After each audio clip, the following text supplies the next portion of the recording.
The Birds and the Bees is about Jaime's last night on Earth, during the darkest night of the soul. Regardless of what you feel like doing, you must walk through it. The saddest part, and my truest word of warning to you, whoever you may be, the thing about it is, people self-medicate because of losing a loved one, and because the drugs have, become what they are today, they end up dying themselves. It perpetuates this eternal cycle of pain and suffering. This story doesn't have a clear red or green direction. Instead, overall, I developed an anger towards God, which pushed me away from the faith. I don't think it could go any further in one polar direction than I did.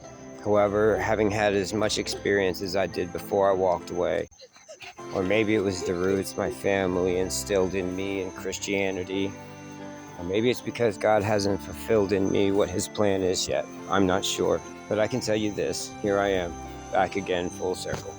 Of the hundreds of episodes I already have written, this is the one that has the most spiritual impact on me. And before I even tell you the story, I want you to understand that the body is a vessel meant to house the spirit, and it is meant to be the temple of Christ.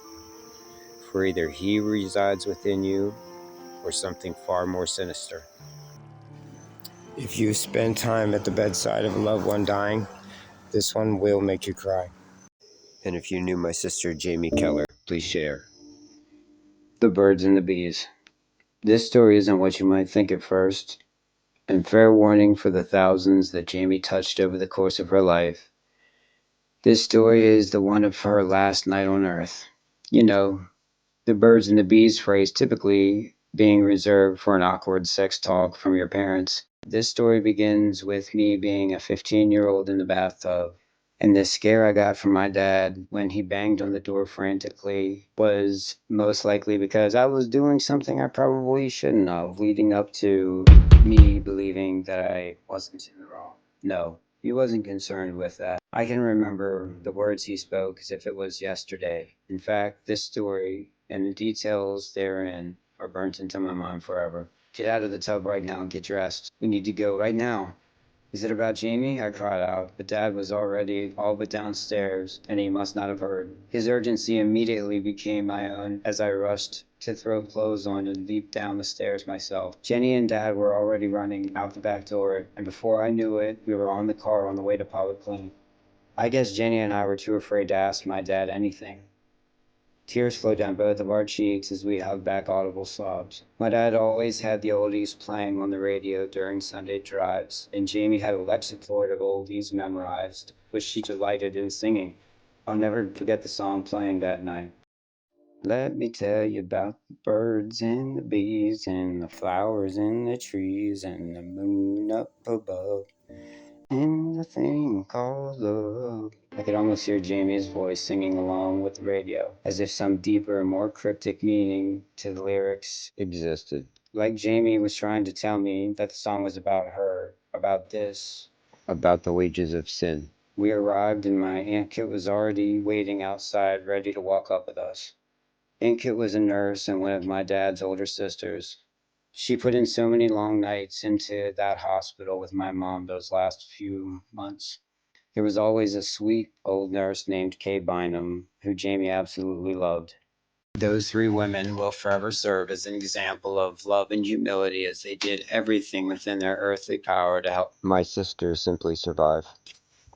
Thank you, Kay, and thank you, my dear Aunt Kit. But mostly, thank you from the depths of my heart to you, Mama. I watched you when you weren't looking. I saw that you were human. Because if I didn't, I would have taken you for otherworldly in your virtues of patience, sacrifice, humility, and absolute bravery in the face of death. Aunt Kit set us down in a waiting room, and I didn't understand why immediately. Kay Bynum walked up to us, and I cut her off. Is she okay? And her tone back to me was one of true remorse. No, Luke. This is going to be your last chance to say goodbye. I nodded my head and sobbed. In that moment, she was so quick to pull me in and hug me. It's in these fragile moments that humanity shines brightest. Put yourself in Kay's position. If you saw a child about to lose his best friend and sister burst into tears, you would have grabbed him up to comfort him too. Of course, Kate pulled me in, and I thanked her for that moment 25 years ago. But I like to feel that this is a universal response to tragedy. Back to the story. I remember being led to Jamie's room, and she was a very pale, almost green color. I was used to the sound of the hiss of the oxygen, but it was as if the bottle was left freely open, and the hiss was so loud. One of the hospice nurses said it's up at 15 in case you were wondering. We're just doing everything we can to keep her comfortable. A feeling in my stomach of sheer horror began to well up as I stared at my mother, who was taking what at first I assumed was a toothbrush, but soon realized it was part of a kit for dying people. A sponge on a handle that looked like a toothbrush to me. I asked the hospice nurse, "What is that thing my mom's using?" She said it's so her lips don't get too dry. And it was at this point that I realized the act of licking your lips was too much for my sister, and that she was slipping away. I can remember my mom saying, "You know who's here to come see you, Jamie?" "Brother Luke," she acknowledged. I'm sure that she acknowledged Jenny too in some way, but I was so absorbed in what was going on that I missed it. Right after, I'd assumed my mom probably had been trying to prepare Jamie for what was about to happen. But she asked, "Do you know where you're going, Jamie?" And Jamie replied, "To see Jesus." And to me, that was exactly how you were supposed to act when you're around someone who's dying. Christians do have an obligation to save the ones they love. And my mom wanted to make sure she was going to be there in heaven waiting for her. I don't think I resented my parents for deciding it was not good for us to be there while she died, but instead, the resentment I felt was towards myself for not finding a cure. The next morning, I remember sitting on my Aunt Kit's porch, and an open box of donuts awaited us. I was clearly in shock, and that was actually a good thing. Things got fuzzy over the next few days as I remember passively being around while parents organized the funeral arrangements and opened sympathy cards and read them aloud to us. Every so often, I remember my mom or sister or myself bursting into tears, but it was just us. I'm sure that it was at the request of my parents, and again, I'm thankful for that. The worst was watching my mom in the middle of cooking dinner one night fall to the floor sobbing. I should have done something differently. We all rushed to hold her as she sobbed, a type of cry I pray I never have to hear again. It was one of pain. It was one of a mother losing her baby. It haunts me now to revisit it. Tears roll down my face some 25 years later as my littlest son watches his daddy and wonders. Why I'm crying.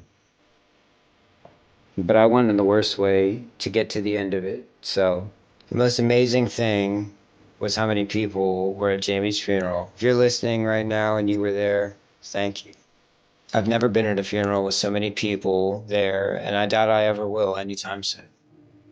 It just goes to show you how special God designed my sister. She touched people with knock-knock jokes, birthday grams, peanut butter cups, swear words, outbursts of cursing infected church, and she did so while dying in a manner that was absolutely fearless. There's nothing to compare it to, even as Christ himself felt forsaken on the cross. But that's how God works, you know. David versus Goliath. Through David, God was able to exemplify his awesome power to accomplish the impossible. God used Jamie in such a way that deserves honor. But I don't expect you to believe me yet. The Identity in Christ Chronicles isn't about accepting things on blind faith. No, rather, it's about examining the steps that I took to find my identity in Christ. Making observance of the times I did things the right way, and also when I didn't. Allow me to make the mistakes so that you, therefore, should never have to. I love you forever, sis.